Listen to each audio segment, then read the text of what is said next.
টুনি, তুমি আমাকে বিয়ে করবে? আমি তোমাকে অনেক সুখে রাখবো। তুমি যা চাইবে আমি তোমাকে তাই দিব।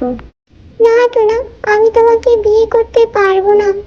আমার কত বড় বাড়ি, আমার এই সুখের ঘর ছেড়ে আমি তোমার কাছে যেতে পারবো না।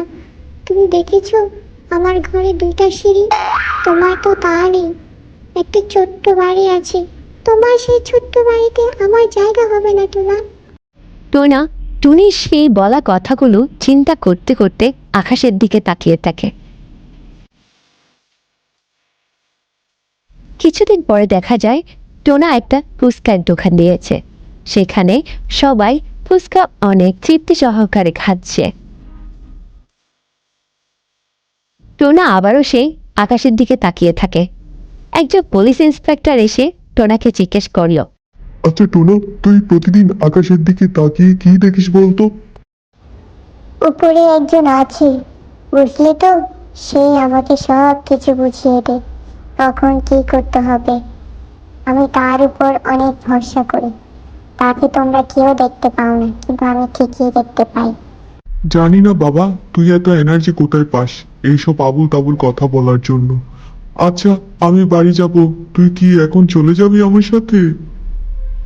টোনাও ওই পুলিশ ইন্সপেক্টর চলে যাচ্ছিল। হঠাৎ টোনা টুনিকে দেখে অন্য পথ দিয়ে চলে যায়। টুনি তো নিজের চোখকে বিশ্বাস করতে পারছিল না। এতদিন পরে দেখা হওয়ার পরেও টোনা টুনিকে এভাবে কি করে এড়িয়ে চলে যেতে পারলো।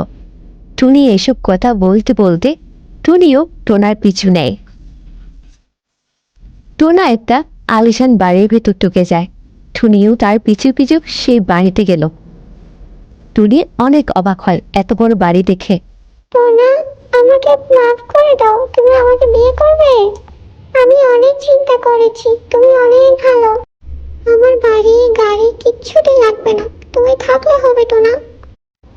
কিন্তু টুনি, আমার যে বাড়ি গাড়ি সব আছে, সব কিছুই লাগবে, কিন্তু একটাই দুঃখ টুনি, তুমি চেয়েছিলে দুইটা সিঁড়ি, কিন্তু আমার বাড়িতে দুটো সিঁড়ি তো নেই, একটাই সিঁড়ি। আমার আর কোনো সিঁড়ির দরকার নেই টোনা। এরপরে টোনা আর টুনি আবারও এক হয়ে যায়। তারা নিজেরাই বিয়ে করে নেয় এবং সুখে শান্তিতে বাস করে।